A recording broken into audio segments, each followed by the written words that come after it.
Welcome, everyone, to the HAI Weekly Research Seminar. My name is Patrick Hines. I am Senior Manager of Research Communities at HAI. And today I'm delighted to introduce Dr. Lowry Pressly. Dr. Pressly is a lecturer in the Department of Political Science, the McCoy Family Center for Ethics and Society, and the Stanford Civics Initiative. Dr. Pressly's philosophical and literary work has been recognized with several awards, including the Leo Strauss Award, the Robert Knox and Topin Award, the Bowdoin Prize, and the Thomas Martin Memorial Award for Literary Excellence. In today's talk, Dr. Pressly will explore the ethical and political stakes of an often neglected dimension of human life, Oblivion. Drawing from his recent book, The Right to Oblivion, Privacy and the Good Life, which was recently named one of the New Yorker's top books of 2024, he argues that we misunderstand privacy if we assume that its value has to do with data protection or the control of personal information. Rather, privacy's vital importance in our lives stems from its role in protecting, but also producing Oblivion's unique form of unknowing that is essential to trust, depth, and human flourishing. So by rethinking privacy beyond the framework of data protection, Dr. Pressly is challenging us to reclaim the social, psychological, and political importance of limits of knowledge, and to better appreciate the power of the unknown to sustain the human world as a meaningful and livable space. And with that, Dr. Pressly, it's a pleasure to have you here, and I'll hand it over to you and allow you to start kicking off. Thanks so much. So it's common sense, I think, that probably everyone in this room would agree, that the more we know about ourselves, the better.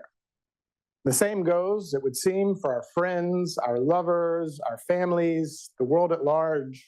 The more we know about them, the deeper our connection to them is supposed to be, the more efficacious our action.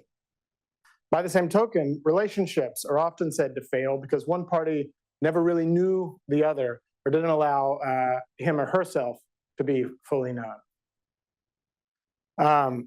Fitness trackers and health apps offer users greater control over their lives, or at the very least, an increase in self-knowledge by generating round-the-clock data about the functioning of our bodies, how we sleep, where we go.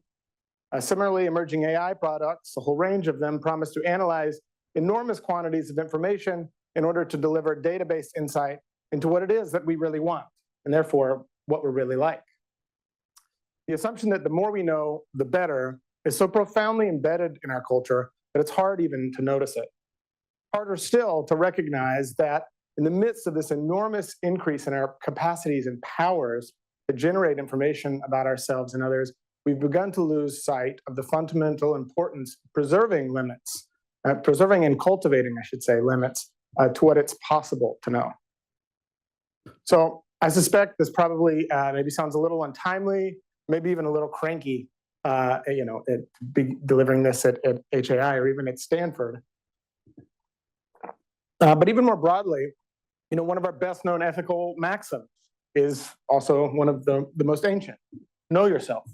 This is the famous encomium to self-knowledge carved into the Apollonian temple at Delphi, and it's still our touchstone for the importance of knowledge to well-being, and with good reason, I think. Yet we've forgotten that this commandment, the commandment to know oneself, was accompanied by another, etched into the very same temple stone. Nothing in excess. The implication is that there are ethical limits to self-knowledge, which are based, as the second maxim indicates, in a broader view of human well-being that includes knowledge, but also other values seemingly opposed to it, necessitating its moderation. The Delphic wisdom is that the two maxims are interdependent and mutually limiting.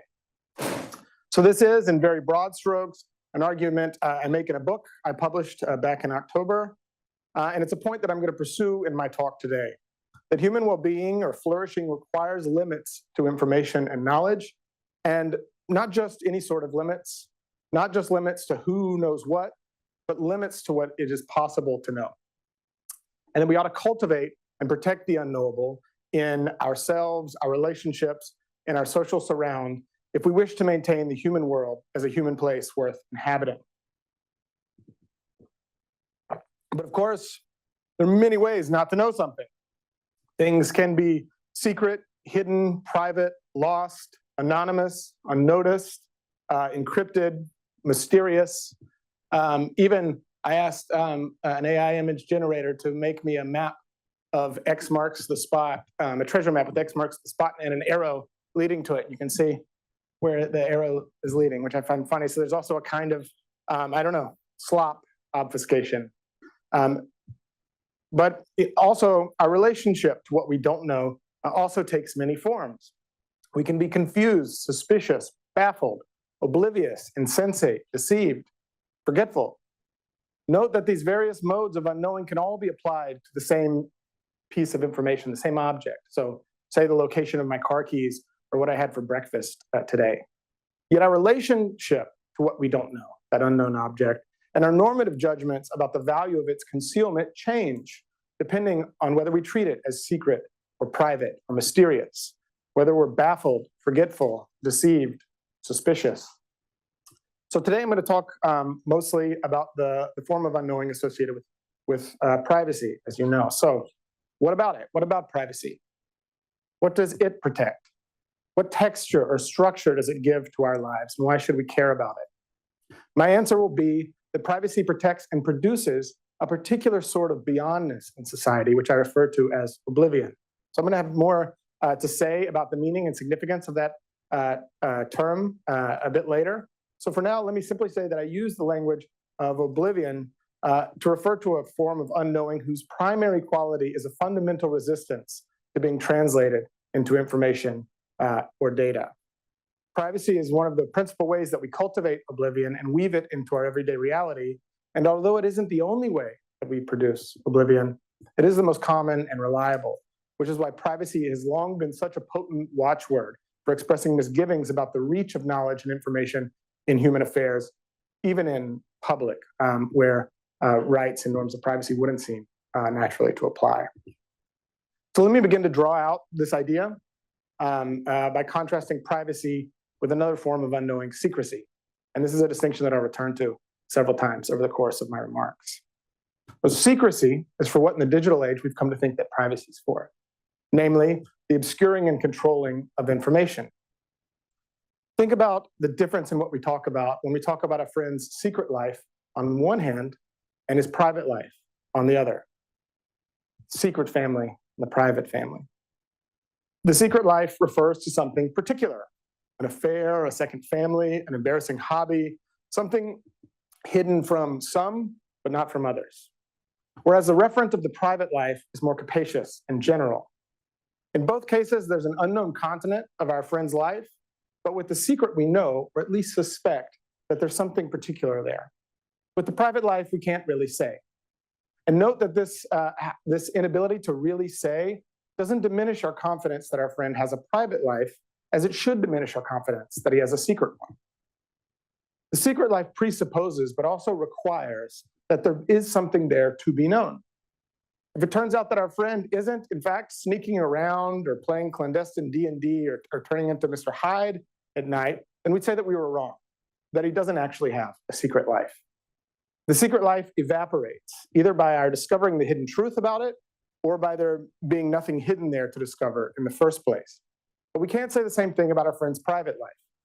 There's no counterfactual about him that would lead us to say, with any sort of confidence, that his private life didn't exist, only that he lived in a glass box or streamed his every waking moment or something, and even then we'd be forced to concede that he had something like mental privacy. This difference corresponds to a difference in our attitudes about the different lives. We're inclined to feel suspicious about the secret life, even innocently. What's he hiding? And we feel almost instinctively inclined to investigate further. Perhaps our friend's secrecy even offends us. If we were really friends, why would he hide from me? By contrast, we're inclined to respect the private life, to pass it by almost with indifference. This is what we want from our own privacy, for others to be oblivious about what we do when we're alone, not suspicious about it, not to take for granted that we're hiding something behind our closed doors and curtains, on our laptops and cell phones. Or to take another example, they say there's no secrets in a marriage. Whether that's true or not, it's undeniable that the daily life of even the most forthcoming couple is structured from morning to night by myriad privacies. You structure the same relationship as thoroughly with secrets, however, and it falls apart. Or if there are students in the audience here, think about your roommates. It makes a difference to the quality of your relationship, your view of one another, and the quality of your domestic space as one of refuge or anxiety, whether you understand what they're doing in their rooms, the text messages on their phones, content of their laptops, what they're thinking in a pensive moment, and so on, as private, secret, or hidden. Replace privacy with secrecy, and although nothing changes regarding the material realities of concealment, information transfer, or whatever, suddenly trust turns to suspicion, and respect for the limits of one's knowledge gives way to the grasping impatience of surveillance. So what's true for roommates in this example is also true for citizens, which indicates that how we treat concealment, how we comprehend the limitations to what we can know, will have social effects. Whether we understand the unknown portions of our lives and the lives of others, for instance, as private or secret, will have enormous effects on how we relate to the many things in life that we don't know, and therefore what kind of society and relations we'll have, what sort of people we'll be. So let me note just one final difference quickly between the secret life and the private one, because it relates to something that I'm going to expand upon at the end of my talk. There's a different sense of depth in each case, too. Whereas the secret life seems to describe something that could potentially be exhausted by its translation into information. So furtive comings and goings, the hidden family, so on. The private life defies description. What would we say about it? Well, we'd have to know what our friend did in his private life to begin to describe it. We'd have to pierce his privacy, in other words. But even then, something about description seems to miss the mark. It's hard to imagine how we could thereby come to know the entirety of our friend's private life in the same way that we could, at least in principle, come to know all of his secrets. And this is exactly the point. That a portion of our friend's life appears to us as unknown in a way that can't be exhausted by description and propositional knowledge lends the content of his private life a quality of depth, potentiality, and productive ambiguity. This is valuable to the friend, of course, but scaled up to the social level, it gives a sense of depth to human affairs to the extent that we understand the lives of those around us, and our own as well, as containing regions that surpass even our most exhaustive powers of perception and knowledge. So this distinction between privacy and secrecy doesn't seem like mere academic nitpicking, not like a mere difference in terms, because it really does. It corresponds to two distinctive, normatively loaded ways of relating to the world and others, which are, as I tried to just show now, revealed by our ordinary language and practices of concealment and knowledge. This is significant, not least because the standard view and defense of privacy today is one that conflates privacy with secrecy. This conflation poses conceptual problems for privacy theorists, but also ethical and political ones more broadly. One of the claims in my book is that the serious threats facing privacy in our time come not just from surveilling states and corporations, but also from privacy's defenders, who have forgotten the difference between secrecy and privacy, and therefore take for granted that information has a natural existence in all domains of our lives, and that there's no aspect of human affairs that cannot potentially be translated into data. As a result, even defenses of privacy are hamstrung by unthinkingly naturalizing the existence of information in all domains of life.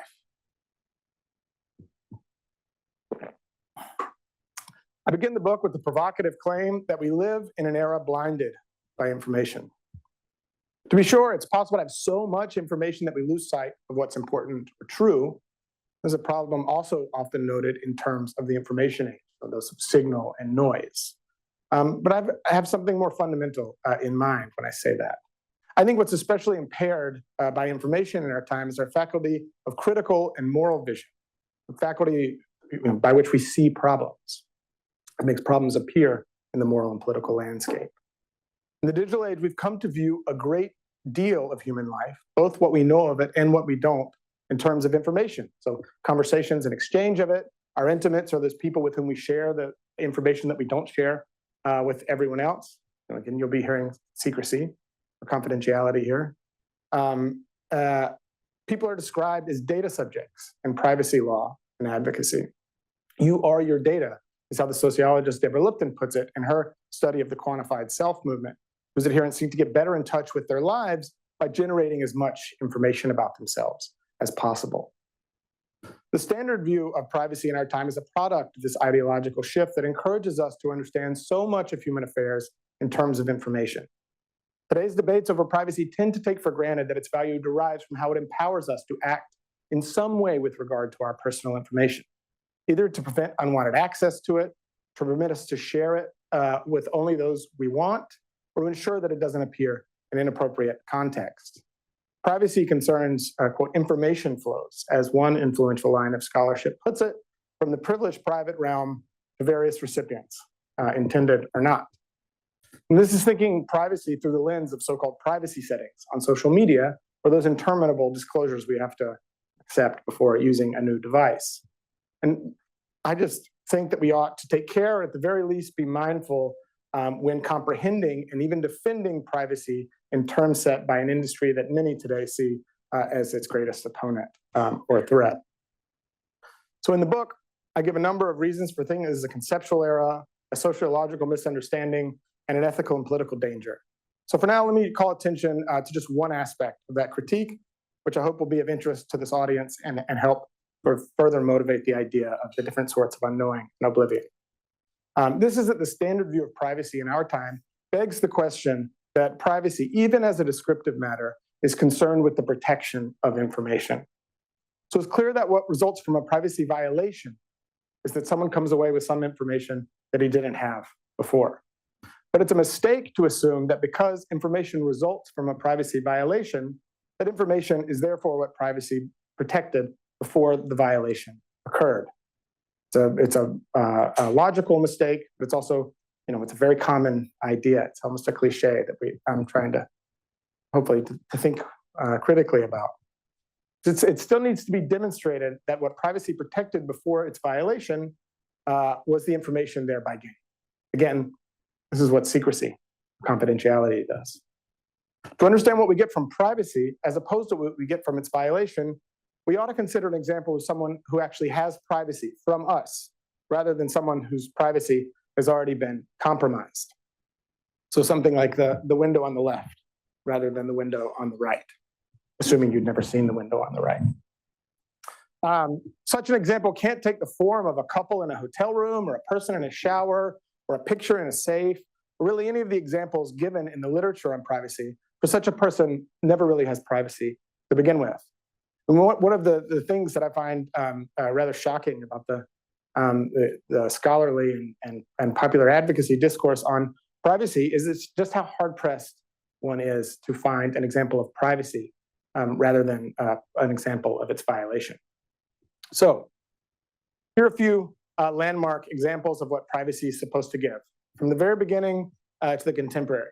So starting with Samuel Warren and Louis Brandeis's seminal article for the moral and legal right to privacy, both in the United States and beyond, in 1890, really the cornerstone of privacy rights discourse. Then moving on to philosopher Judith Jarvis Thomson, and another important article in 1975 asking what the right to privacy is. And then another philosopher, Andre Marmor, asking the same question 40 years later. Suppose a man has a collection of gems or curiosities which he keeps private. Consider a man who owns a pornographic picture. He wants that nobody but him shall ever see that picture, so he keeps it locked in his wall safe and takes it out to look at only at night or after pulling down the shades and closing the curtains.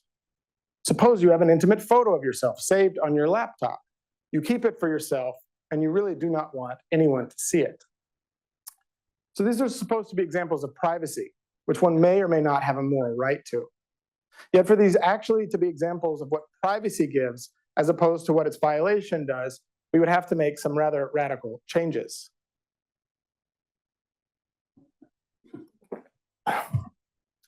Now these are examples of privacy. Here we don't know what we don't know. And notice too the suddenly renewed quality of potentiality and possibility here. Suppose, consider, suppose, and the shift in our relation to these imaginary people from the indicative factual mood to the subjunctive. This is what privacy gives the one in private, but also the world at large, in this case us, the readers, the audience. This is the form of sociality in relation to the unknown portion of the lives of others that privacy weaves into our everyday reality. The best way of understanding what happens in the violation of privacy is not that some reified piece of information passes, like a chit of property, from its proper owner or controller to someone else, but rather that some information is created, where before there had been possibility, potential, or oblivion. Another way you might put my critique of the standard views of privacy before I move on is to say that I think they come dangerously close, we've come dangerously close to conceptualizing the right to privacy as a right to its violation. Now, I'm not saying that we don't have rights or shouldn't have rights to control our information or to limit what other actors can do with it to protect us from harm, data rights. Surely we must. This is also extremely important. Only that thinking that's what privacy is for is an idea in the interest of surveillance capitalists and states. For it marks the boundary of resource extraction at the very limits of human existence. A view of privacy as data protection restricts debates about the value of privacy to questions about whether it has to do with controlling, protecting, or restricting access to some information that always already exists. Political and ethical questions about the existence of such information in the first place are thereby rendered invisible or transmuted into different and less fundamental concerns. Today's standard understanding of privacy makes the mistake I noted earlier of eliding the differences between the various modes of concealment, the various forms of limit to knowledge or information. Controlling access to and flows of information are what secrecy and confidentiality are for. And I think, secrecy, one reason this might be is that secrecy tends to get a bad rap. But I think secrecy and confidentiality also play a really important role in human affairs. But by confusing them with privacy, we not only undermine our defense of privacy and our ability to properly balance it against other important rights and interests, we may also begin to lose sight of a desirable picture of human flourishing that involves limits to the reach of information as such and forms of life that defy description. So this may seem, today here like an untimely way to think about privacy, but it's by no means totally new. Here's a picture of one of the first people who tried to vindicate her right to privacy in court, but she predated the legal right, so unsuccessfully. But we can talk about that more later if you're interested. But our everyday practices and intuitions of privacy are reservoirs of an older, more valuable way of thinking about its value. So let me draw that out by noting that from the very beginning, there's been a remarkable consistency in privacy concerns, even if our understanding of the value that animates those concerns has changed in recent decades. All right, so now I'm going to read a couple of headlines, and as I do, just try it in your mind to guess when each of them was written. The death of privacy. Is there any privacy? No more privacy. The decay of privacy. Is the end of privacy coming to humankind?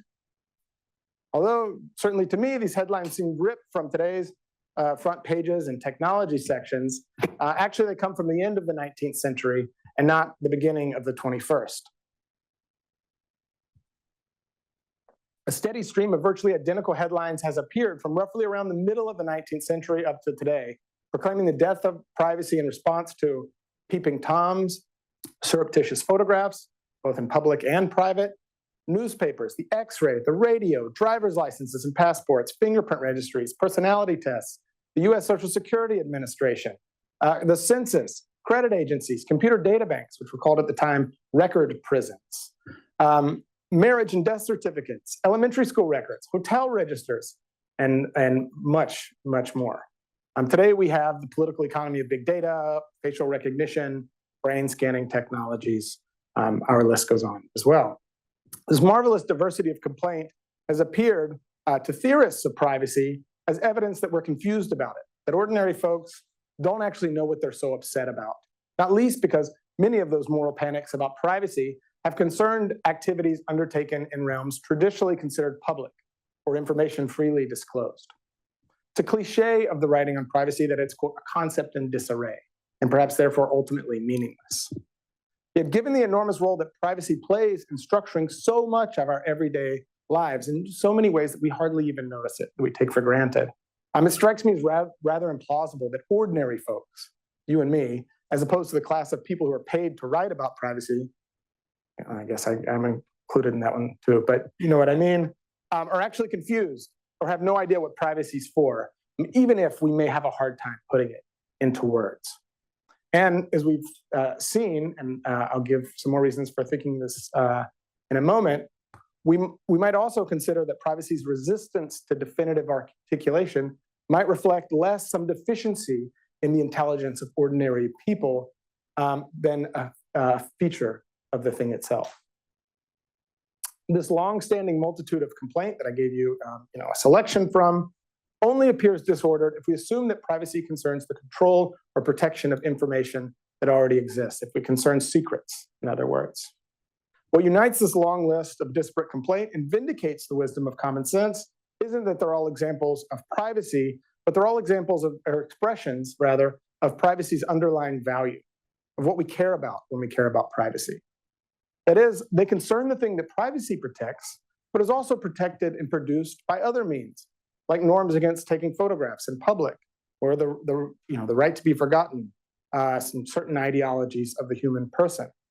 That is, the particular form of unknowing that I refer to as oblivion.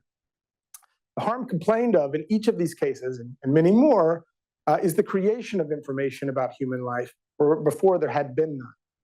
The fixing of the flux of lived experience and living memory and into the unambiguous nature of the fact, the datum, and the photograph.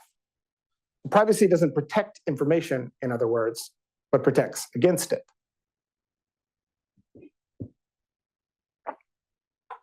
So I've said that information lies behind secrecy, but behind privacy is oblivion.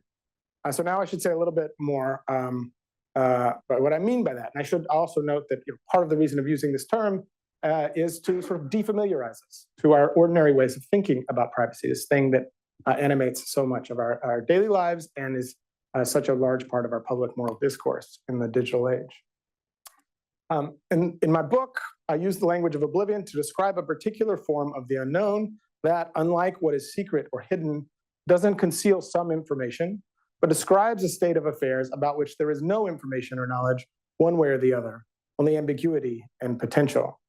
These qualities of oblivion are destroyed when translated into information or the form of propositional knowledge that requires definition and non-contradiction. My use of the concept draws upon the root meaning of oblivion as what's lost from memory, but also the mental and social state of obliviousness as a particular mode of unknowing, as well as the oblivion's connotation of impenetrability to the human powers of perception, knowledge, and control. So the word itself derives from the Latin for forgetting, oblivio, whose prefix ob means sort of toward or against, already indicates that although oblivion is a kind of absence or lack, it's nevertheless something that can be confronted, that can constitute a positive form of presence in our lives and a positive reality. The original sense of the word persists in Romance languages for forgetting, so olvidar, oublier, which is what in those languages we're said to have a right to when we have a right to anonymize or delete personal information on the web. The central idea of mnemonic oblivion is of a barrier to knowledge that doesn't conceal some discrete piece of information, but marks the limit beyond which even the greatest human powers of perception cannot pass. Thus, in Shakespeare's Richard III, Buckingham speaks of, quote, the swallowing gulf of dark forgetfulness and deep oblivion. This line evokes another common association of oblivion with limits to knowledge. This is the barrier erected by death. As in death, what is forgotten, really forgotten, doesn't exist somewhere in one's mind or beyond it, waiting to be recalled, but is gone, beyond recall. The English phrase, the right to be forgotten, likewise evokes this total quality of oblivion. To be forgotten means that the world is oblivious to your existence, not seeking traces of you or hoping you'll turn up someday. We call certain people oblivious to describe a particular way of relating to themselves and the world around them. The usage is typically pejorative. The oblivious person is clueless, someone who should have noticed something but didn't. Yet our judgment isn't always so negative. If I'm oblivious to my surroundings, I might be worse at navigating through them, but I also might be wildly happy or lost in reverie, or deep in thought or in love or something. My point here is simply that obliviousness describes a particular form of unknowing, when one doesn't know what one doesn't know, and just as important, doesn't suspect there's something there particular to be known. So suspicion and obliviousness seem to be mutually exclusive. This is just the sort of unknowing that we want from the world at large with regard to our private lives.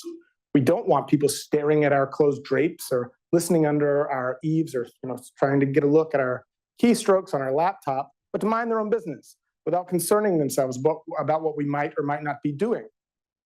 And when we respond to the invasive question by saying, none of your business, or tellingly that's private, what we're trying to do is to maintain the obliviousness of the one who asked it, which we risk losing if we respond to the question by blushing or by saying it's a secret. If you blush or say, no, it's a secret, you failed a bit to rebuff the invasive question. It doesn't feel good. And this is why telling a lie in response to an invasive question also seems to fail, because it can preserve one's secret, but not one's privacy. The lie creates a piece of information, albeit a false one, where before there had been none. A secret can survive this change. The person doesn't know your secret. They've got a bad piece of information, but oblivion can't. Whereas our relationship to secrecy is to a form of the unknown that can be exhausted by discovery and knowledge. Think back to our friend's secret life. Our relation to the oblivion of privacy is to a realm of the unknown that in principle will always contain more than we could ever say about it. And if you're skeptical about this, try coming up with an exhaustive catalog of your private life, everything your privacy protects. And then compare that activity to making a catalog of all your secrets or sensitive information. Although oblivion describes a kind of absence or void, it is nevertheless very real. We cannot know it in the way that we can come to know information or a secret, but we can encounter and become acquainted with it. Practices of privacy are one way that we integrate and encounter oblivion in our everyday lives, although there are others that I discuss. The walls of the private home, the closed blinds of a lighted window, testify to a realm of the unknown in human affairs that's beyond our powers of knowledge. It's ambiguous and full of potential in a way that information can never be, but which is nevertheless integrated into our lives such that it lends them depth and meaning. So in his big novel, Marcel Proust once described Charles Swann walking in the street one night and looking up at his love object Odette's windows and seeing there, quote, the mystery of the human presence which those lighted windows had once revealed and screened from sight. So this is the double action of privacy. On the one hand, walls and window screens, they can be digital as well. We don't have to necessarily stay in that realm, but what they do is they cordon off a realm of human life that's beyond our powers of knowledge and perception, while the visibility of those barriers and our tacit understanding that beyond them lies oblivion, not secrets, testifies to the very real presence of that beyond and integrates it into our daily round. This explains why if I snoop in at your windows or hack into your laptop, I can discover and therefore thereafter share your secrets. I can be in on it, as we say. But I can't be in on or share your privacy by doing the same act. I can only destroy or violate it. There's several ways that we might think about the value of oblivion. In the book, I go into it at length, but in the bit of time that remains, let me mention three that I find particularly exciting or challenging. But first, there are some goods and experiences in life that diminish when translated into information, either after the fact or in the form of self-conscious accounting or narration of the experience. Love is supposed to be like this. Our best efforts to describe how and why we love our loved ones inevitably fall flat. And even our greatest poets only seem to scratch the surface of the most common experiences of love, leaving a great deal unsaid. And unsaid because unsayable, it seems to me, not because of a defect in a particular articulation or the failure of all the poets who ever lived to exhaust the mind of all there is to say about our most basic, ordinary, quotidian experiences of love. Physical intimacy is another one, as our experience of being powerfully moved by a symphony or a painting, and the list goes on. There's a line from Pablo Neruda's Ode on the Book that I like, for how it seems to capture both the revelatory power and deep incommunicability of the understanding that one gains from this kind of experience. Says, love I learned from a single kiss and could teach no one anything. These are valuable experiences that are famously ruined or at least diminished by self-consciousness or narration of the activity. That is, by the translation of the experience into the propositional form of information. Thus, the common admonishment between lovers or improvisers is you need to get out of your head, or just let yourself go. Just forget about that. Yet anyone who's ever seen a pair of teenagers necking in a public park will know that while privacy can be useful for these types of experiences, it isn't strictly necessary. What is necessary is oblivion, which privacy is the most common and reliable source in our society. So consider the canoodlers in the park, oblivious to the ironic looks of passersby. If I were to go up to the pair and make a scene until they stopped what they were doing and paid attention to me, I reckon we think that I've acted wrongly to them in a way that seems adjacent to a privacy wrong, or a way to their, maybe in regards to the right to be left alone, itself another famous attempt to articulate what privacy is. Notwithstanding the fact that we're in public, where no one has a right to be left alone, much less a right to privacy. I haven't violated their privacy or destroyed their oblivion. And maybe this is why we think that a glance at the lovers is innocent, a long watching stare less so, while taking photos or video, perhaps even taking notes or sketching, paradoxically approaches a violation of privacy in public insofar as it makes a documentary record out of the occurrence that otherwise would have sunk into the ever-altering currents of living memory. So second is trust. These are some stills from the Florian von Bannersmarck movie, The Lives of Others, as it's translated in English. Best movie on privacy, or a great movie if you haven't seen it. I highly recommend it. There can be no trust without barriers to knowledge and barriers of a particular kind. Those, like privacy, that produce oblivion. There's a Russian saying, a Russian proverb that's justly famous for its irony: trust but verify. It's famous, or at least it was before Reagan made it famous, because it's ironic. To the extent that we verify, we're not trusting. We need to disappear into the oblivion of privacy to have a sense that we're trusted, and we need to let others do the same thing to have the experience of trusting them. These are valuable experiences for subject formation in ethical terms, but also civic ones. To the extent that we track others or treat their concealment as secrecy rather than privacy, that is, as if it were hiding something, we don't respect them as autonomous others worthy of our trust. And this disrespect will obviously alter or affect the self-understanding of the one who isn't trusted as well. If individuals are denied the experience of taking themselves off into private, where they're accountable to no one and suspected by no one, then we have a social impairment in the development of individuals' sense of their being worthy of society's trust, and therefore worthy of leading their lives in the way they see fit. Yet there's a still deeper form of self-trust, or trust that depends upon oblivion. This is the trust of oneself.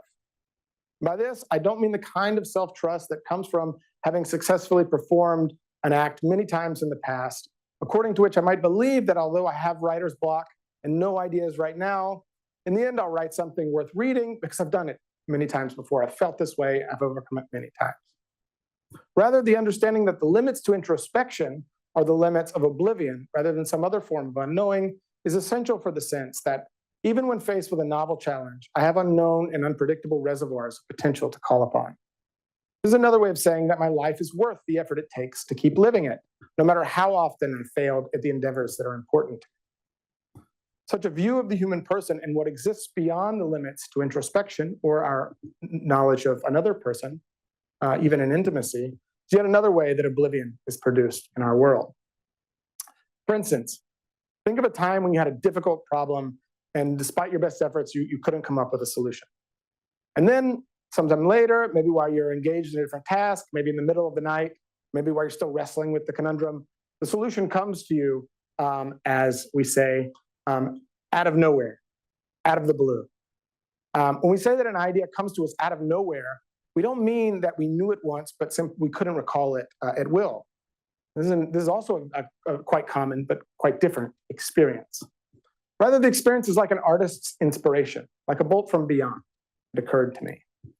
The common use of the passive voice and metaphors of externality capture this experience reflect the conviction that the idea, which obviously comes from the brain inside my skull, nevertheless comes from a part of myself that is beyond me. This experience reveals and depends upon a certain view of the person according to which one can have, as it were, privacies from oneself. I contain regions that are beyond me, but are nevertheless part of me, in the same way that the public sphere contains and draws depth from the oblivion that privacy produces by shielding the lives of others from view, as in Proust's slighted window, creating zones of human life that are beyond the reach of social knowledge, while nevertheless being integrated into everyday collective reality. The nowhere, and it came to me out of nowhere, isn't a spatial metaphor, but a metaphysical one. Out of no thing, oblivion, a thing appears. Yet the nowhere or nothing of oblivion, whence the idea emerges, isn't literally non-existent. We understand that although this realm of the self is beyond our capacities of knowledge and control, it's nevertheless an integral part of who we are. We can contact and experience this realm of interior beyond, although we can't reduce it to knowledge or perceive its limits. We describe this domain of interiority in terms of depths, or characterize it as dark precisely because it resists the penetrating gaze of introspection. And because we understand its impenetrability to be that of oblivion, it seems to go on beyond the boundary at which even our mightiest powers of self-knowledge stop. So I've just given one sense in which oblivion is responsible for a sense that an individual human life can be called deep as opposed to shallow. We treat ourselves as if we contain domains of potentiality that can never be exhausted by self-knowledge, that by definition will always outstrip even the most thorough attempt to turn a human being into information. And this is just what we mean when we call a poem or a statement deep, that it exceeds our mightiest efforts to reduce it to a singular meaning or to exhaust it in interpretation. We can also see how this contributes to the sense that other people have depths too. As we saw earlier, whether I understand what I don't know about my wife, for instance, whom I know just about as well as I know myself, as unlearned information or oblivion will affect not only the depth of our relationship, but the quality of respect and love between us. Of course, this isn't how we've always thought about the person, and perhaps we're starting to think of the self differently today. Indeed, this is a view of the person at odds with the common thinking of the information age, according to which you are your data. Yet changes in subjectivity bring with them changes in what it means for a person's life to go better or worse, which is why it's especially important to think critically about even seemingly innocuous shifts in our understanding of the relation of persons to the information that can be produced about them. Otherwise, we may stand to lose a moral vocabulary for understanding our lives that we would rather keep, as well as the will and intuitions that activate that understanding in the sphere of practical ethics and politics. The problem is especially acute when it comes to the question of privacy in an age of information. To the extent that we come to think of human beings as repositories, producers, or somehow consisting of information, we risk replacing a view of human depth and flourishing with an acceptance of the shallow fixity and ready instrumentation of data. So I'd like to suggest one final sense in which oblivion contributes to the production of human depth in social and political life.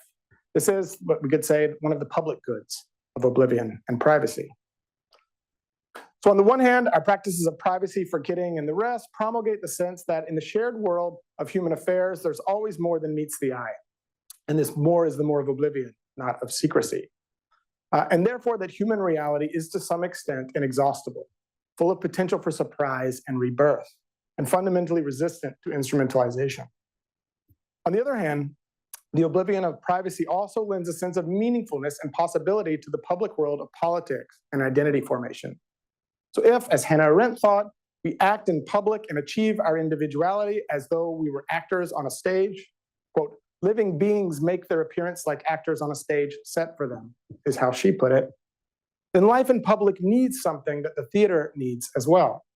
A sharp distinction between the bright light of the stage's publicity and the oblivion beyond its borders. A stage play requires a particular kind of suspension of disbelief related to the frame of the proscenium. When an actor steps on the stage, the audience and other actors actively forget or ignore whatever they may know about the actor's personal life, the other roles they've seen her play, and so on. The actor's job is to convince the audience that she is who she says she is by recourse only to how she appears, what she says and does within the frame of the proscenium and the duration of the play. In the same way, the oblivion of privacy lends life in public a degree of meaningfulness by supporting the reasonable confidence that one's actions on stage will mean something, which lend a degree of worth to their undertaking, and in turn contributes to the sense that one's life means something as well. In other words, that it's worth living. How are we doing on time? Okay, just a few more minutes. This view of the meaningfulness of public interactions and its dependence on limits to what can be known about us is echoed by claimants of the right to be forgotten, for instance, as well as those who advocate against the use of facial recognition technology in public. So I assume everyone here is familiar with the right to be forgotten, but if anyone isn't, it's a right to erase or anonymize true information about oneself online. And along with complaints about facial recognition technology, it's often associated with privacy. This association is a bit puzzling, or it should be puzzling, since the right to be forgotten is concerned with only public information. And facial recognition technologies typically only connect public appearances with information freely available on the web. However, we can understand the connection to privacy if we recognize these developments as the latest in a series of attempts to circumscribe the reach of information in human affairs and to preserve the public availability of oblivion in our world. The belief that information about our pasts or identities will precede our public interactions with strangers, first dates, new acquaintances, potential employers, has seemed to many to rob social interactions of a degree of freedom, spontaneity, and the potential to always be different from ourselves. So much so that I think we might have rights to anonymize old news articles online and not be identified out in public. By analogy with the stage, the idea here is that one's present can be overwhelmed by the past, such that one would be robbed of the chance to convincingly inhabit a persona different from those one had previously played. From the earliest calls for a right to privacy in response to the invention of the photograph and the spread of newspapers, to these present-day concerns about the internet and new technologies of biometric identification, the moral rhetoric of privacy has been our primary tool for expressing concern about what is lost when the ambiguous, uncontainable flux of life as it's lived and living memory is displaced by the hard fixity of information. The preservation of limits to the knowable and the understanding that these limits are those of oblivion rather than secrecy or hiding is essential to preserving the depth, trust, and potential for change in our societies and ourselves. So whenever I give a talk on privacy or discuss the ethical dilemmas of the digital age with friends or family, I almost always get the question, so what should we do? I don't think I'd get that question here. These are people who are concerned with what should we do. And, rightly so. We're hungry for solutions to the challenges of new technologies, yet many of us feel helpless to address these challenges on our own, perhaps because they concern massive and fast-moving political and economic forces, but also because they often involve rapidly changing technologies that we have trouble keeping up with, understanding, or even seeing clearly through the zone-flooding hype of Silicon Valley venture capitalists. People are right to want answers, and it's here that I always run the risk of disappointing my audience. From my experience, when someone asks what's to be done, they're often looking for technical solutions to ethical and political problems. By technical, I don't just mean new technologies, but also what laws and regulations we should pass, what adjustments to our privacy settings online we should make, what we can do to avoid being tracked in public, and so on. These approaches to the problem are obviously extremely important, although these days there's the danger that technical responses can be out of date almost as soon as they're suggested or coded, or printed, or signed into law. Today, and at much greater length in my book, I tried to offer a different kind of answer to the crisis of privacy in the digital age, and recognition that even the cleverest technical solutions, be they novel devices or sweeping new regulations, are limited by the conceptual frameworks available to them. These frameworks are what render a particular set of problems visible in the moral and political landscape, or what make problems problematic. Each framework also suggests a certain range of responses to the problems that it reveals. Yet because our conceptual frameworks draw our attention to certain aspects of an irreducibly complex situation, they inevitably obscure others. Even the most creative problem solver can't think beyond the limits of the frame she uses to conceptualize the issue, or to do so would be to think about a different problem entirely. The issue is especially serious today in the standard ways of understanding, responding to, and defending against the diminution of privacy in the information age adopt the conceptual framework of privacy's opponents. The adoption is subtle and far from total, but it links privacy's defenders and deprivers on at least one highly significant point of common ground. This is, as we've seen, the focus on information and its naturalization in human affairs as somehow prior to the question of privacy. So I think this has been an error in the last several decades of thinking about it. But as the historical excursus showed, we haven't always thought of it this way. Anyway, but this is just to say that I do mean to suggest solutions to the challenges of the digital age after all, albeit not in the realms of law and technology, but those of value and understanding. On the one hand, I hope to have offered a defamiliarized framework for understanding these challenges, which can maybe then guide political or technical action. And on the other, I've sought to develop a view of human well-being in which oblivion and barriers to information play a vital role. In other words, to the extent that we think that we are our data, we may find ourselves not only with fewer and feebler tools for defending the private life in the digital era, but also with a diminished conception of what that life consists in and why it's worth protecting in the first place. Thank you. Hello.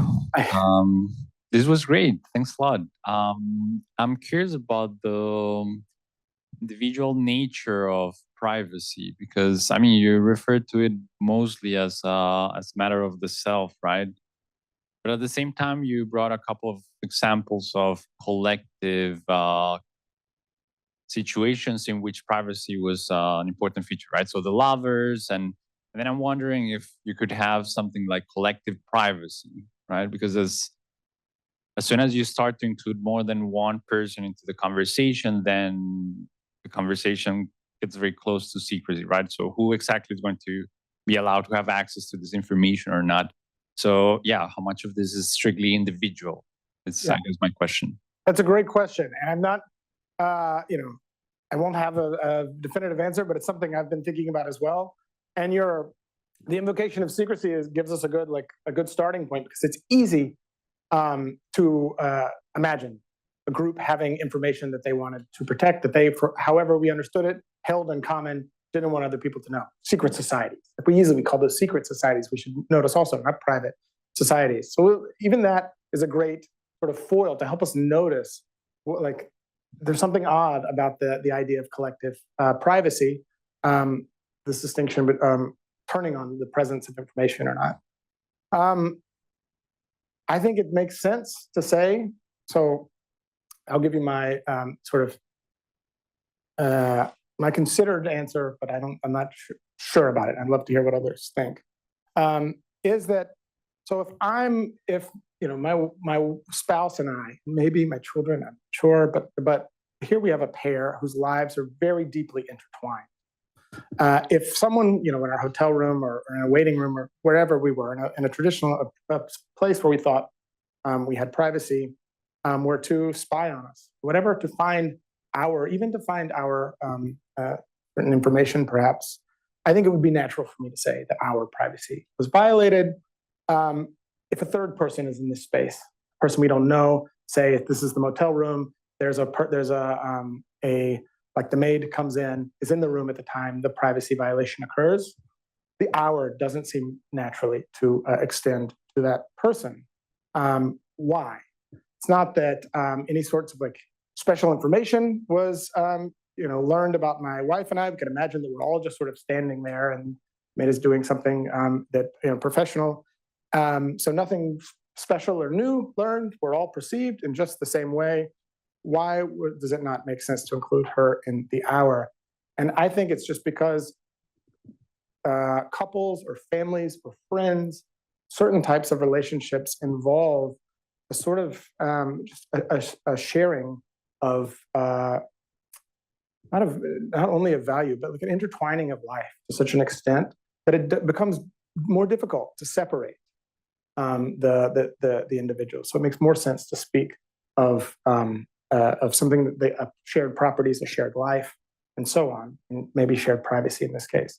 But I think it doesn't make sense, and I think most like ordinary usage would reflect this, to scale up, even just include the third unknown, unrelated person, but organizations and so on. Talk easily about them having secrets, state secrets, corporate secrets, and so on.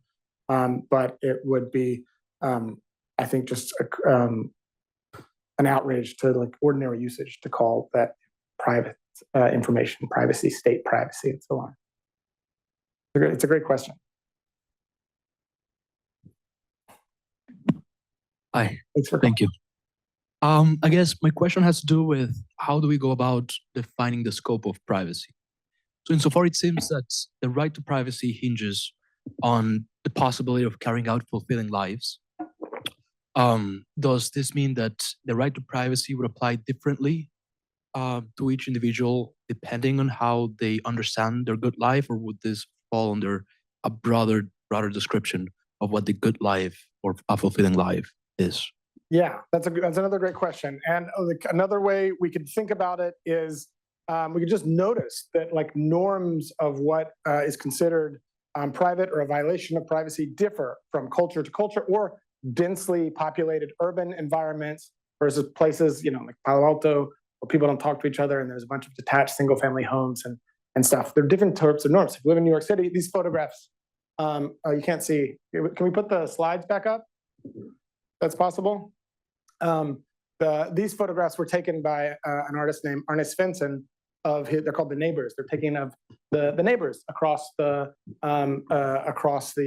street from his apartment, and they he did a show about them. He displayed them, and eventually they complained and sued him, and they lost because this was protected. The judge said this was protected First Amendment work of art, but the judge also said, as he did with the woman I showed you from the 19th century, that a moral violation had occurred and the law ought to change. He just was powerless to change it. And the neighbors themselves said, in New York, you expect, like we don't close our drapes. You expect people to look in at you, but you don't expect them to have a camera. So like that was something that was like what changed it for them. And so there's sort of the creation of information. So we could say, I think very well that there is like a range of sorts of expectation. We can identify a value, and what I'm trying to do is like help us to sort of re-identify the value or what I find to be a valuable conception of privacy. It doesn't then dictate bounds what people should keep private. It doesn't necessarily like give reasons for saying that people are they don't value their privacy sufficiently because they're influencers or whatever, which you hear a lot today. Those sorts of arguments have been used in very oppressive ways in the past. But it does call our attention to something in the value of privacy, which, insofar as we are like the kinds of people we are today, is something that has value for everyone. But at least if we can like better recognize it, understand what makes it valuable, that it's not just some mere preference, like whether I like red water bottles or green ones that I can then go deploy in the market, but it actually has a really serious value. Then we're better equipped to make judgments ourselves about whether the trade-offs I'm making are actually worth it. So it does, this is some philosophers sometimes call this like a parametric universal. Like it does give a range, and it does point to a certain kind of value, but it doesn't dictate cross-individual or cross-cultural, like very specific sorts of norms, what's out of bounds and what's not. Also recognizes like we need life in public. Like privacy is only of value if it's part of a pair with publicity, with recognition, with these kinds of goods that we can only get from life in public. Without publicity, privacy would be like a sentence to solitary confinement. It would be terrible.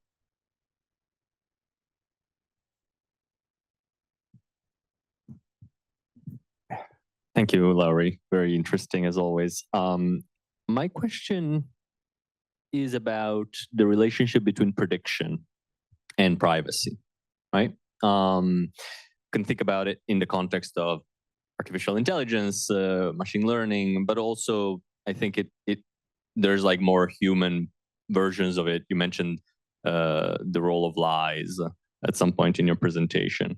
And I wonder, so whenever individuals or algorithms make predictions about us and then act upon those predictions, is that an infringement of a right to privacy, even if those predictions are not based on any information that comes from us, right? There might be no like information from us in those algorithms, but they're still creating some information that they're attaching to us in that prediction.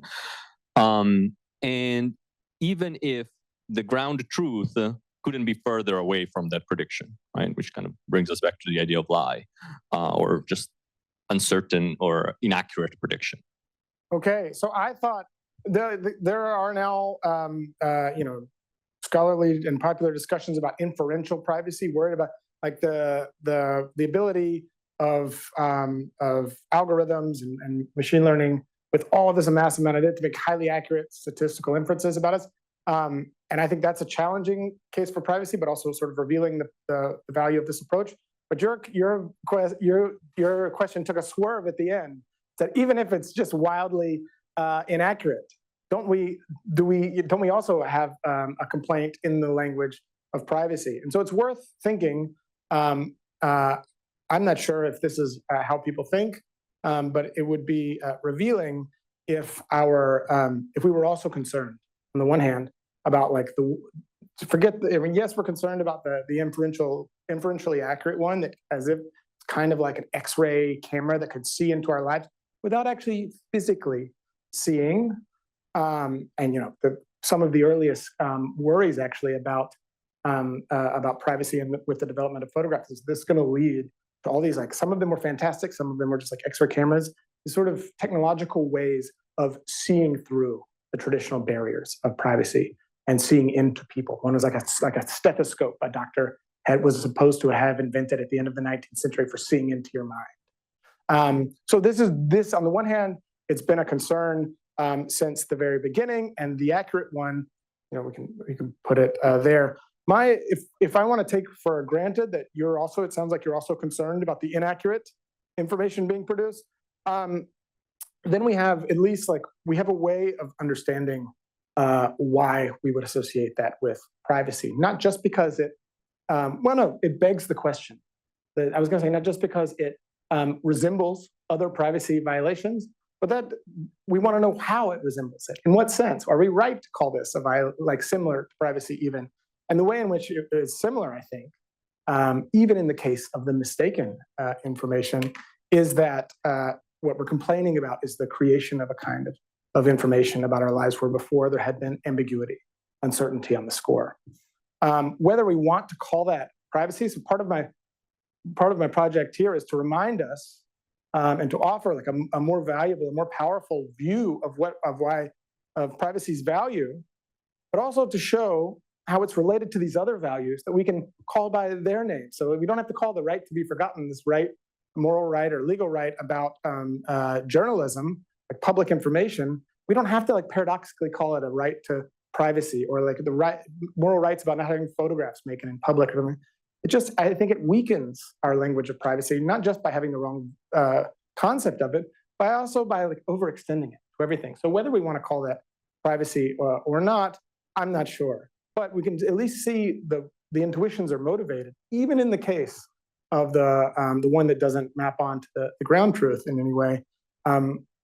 The similarity seems to take the form of the creation of information about us, where before there had been none. Now, this isn't to say, as I mentioned the publicity thing earlier, that any sort of creation of information is bad. Of course, let's say that would be a crazy thing to say, and we want it's useful, and we want to be known.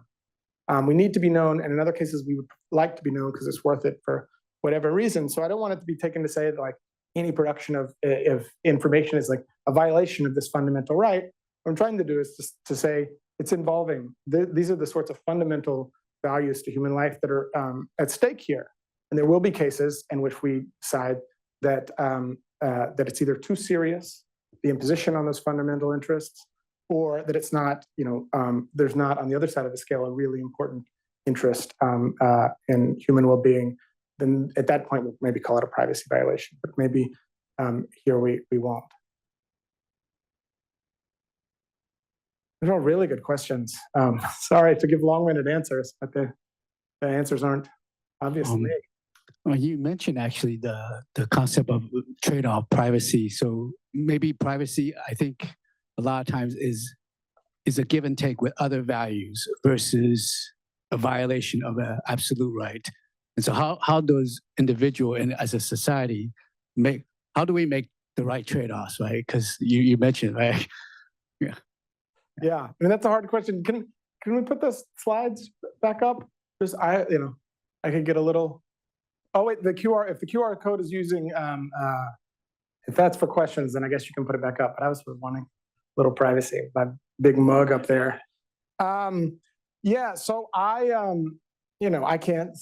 Sorry, I can't give the answer to that. Like how to make trade-offs. I mean, I think this is, if you live in a democracy, this is a question as a democratic question. But I can say that if you want to make trade-offs of value, we will have to make trade-offs.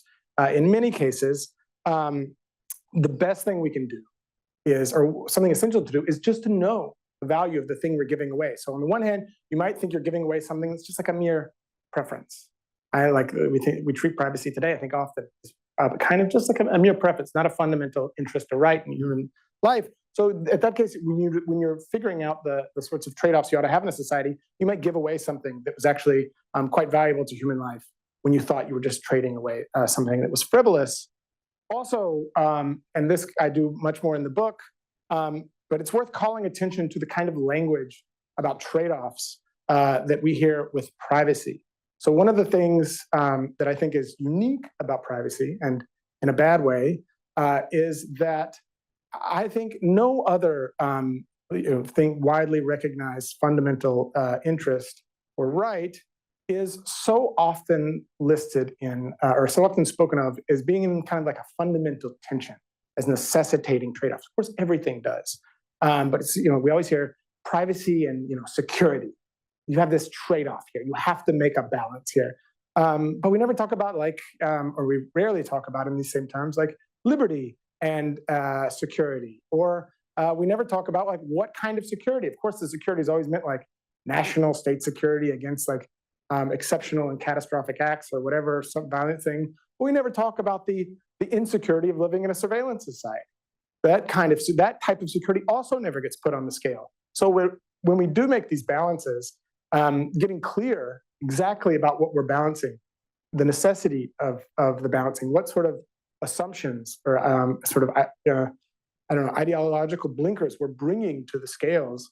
I mean, that I can suggest to say, let's just see it clearly. And then I'm not, I value privacy. Obviously, I wrote a book about it, but I'm not here to prescribe certain norms.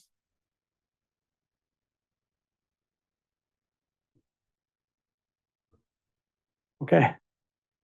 With that, thank you all so much for coming. Thank you for those questions, all really hard, thoughtful questions. So I really appreciate you coming here, and thank you for inviting me.